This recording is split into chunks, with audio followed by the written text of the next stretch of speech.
The dry harmattan wind scraped along the rusted zinc rooftops of Enikiri village.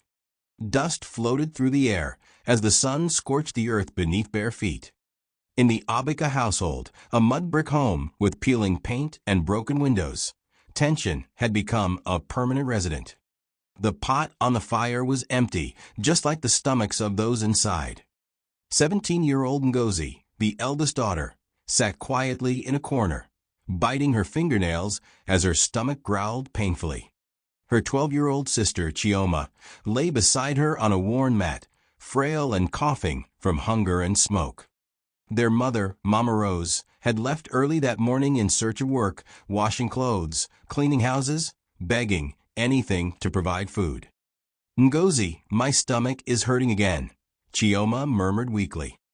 Ngozi turned to look at her sister, guilt flooding her chest. They hadn't eaten in 2 days. Suddenly, she stood up and stormed out of the house. She couldn't take it anymore. She was angry at her mother, their late father, at God, at life. Everything had become unbearable. During her last period, she didn't even have a sanitary pad. She had used old newspaper. Poverty was choking her slowly. As she walked toward the main road, she bumped into Uncle Kola, a shady family friend whispered about around the village.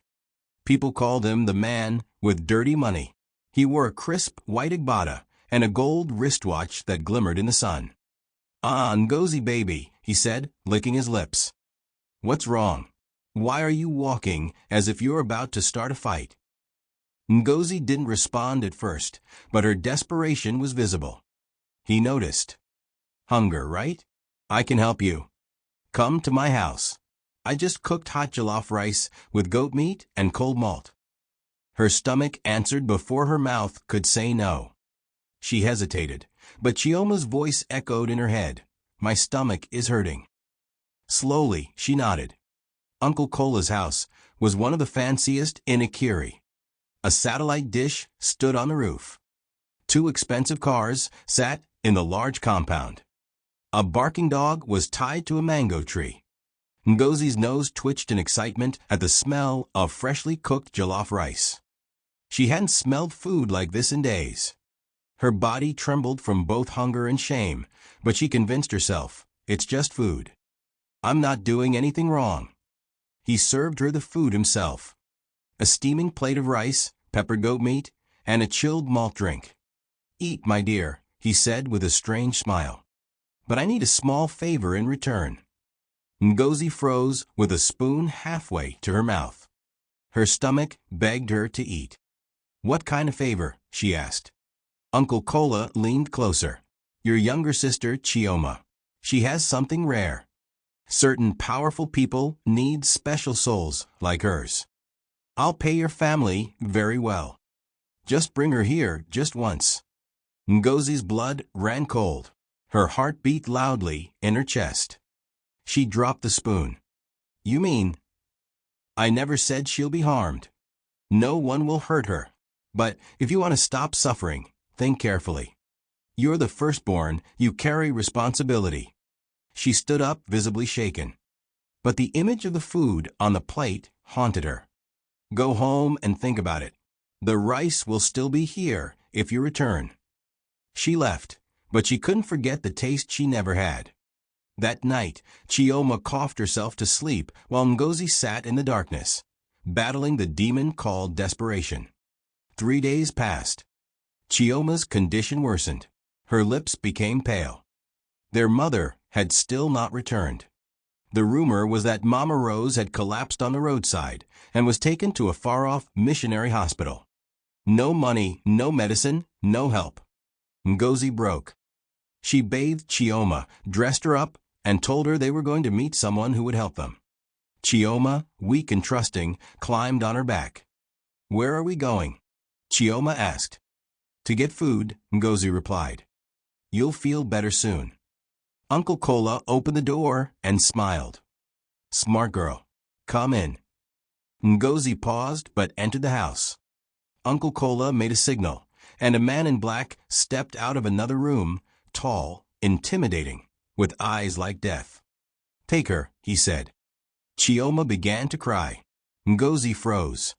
She hadn't planned this far. "No, wait," she stammered. But it was too late. The man covered Chioma's face with a black cloth. Her scream echoed in Ngozi's ears like thunder. She tried to chase after her, but Uncle Kola grabbed her tightly. "You made your choice," he whispered. Then everything went black. Ngozi woke up in a strange room. There were bundles of money beside her. A hot plate of jollof rice. But she couldn't eat. Not anymore. She tried to return to the house. It was empty. Uncle Kola had disappeared. Chioma was gone. She searched everywhere in the village. No sign of either of them. Days turned to weeks. Mama Rose returned, weak and furious. When she asked where Chioma was, Ngozi lied. She said Chioma ran away, but her guilt grew into madness. Then the haunting began.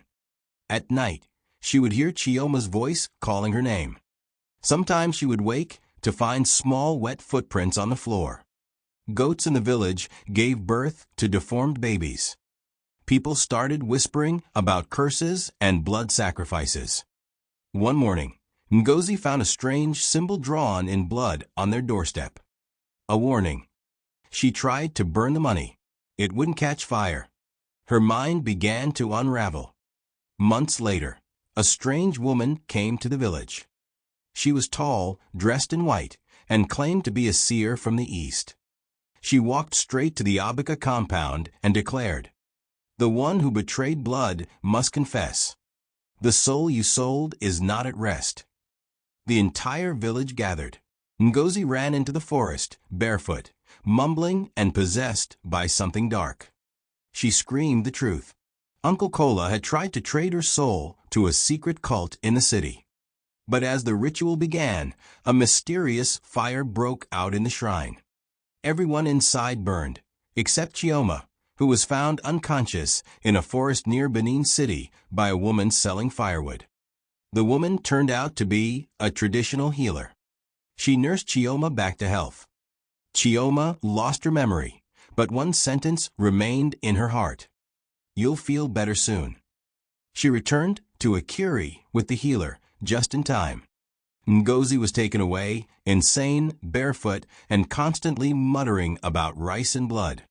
Police sealed Uncle Kola's house after finding a hidden chamber beneath it filled with horrifying things.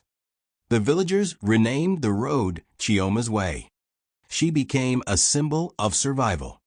And the phrase "she sold her sister for a plate of rice" became a proverb, warning of how poverty, if not fought with courage, can turn the heart to stone.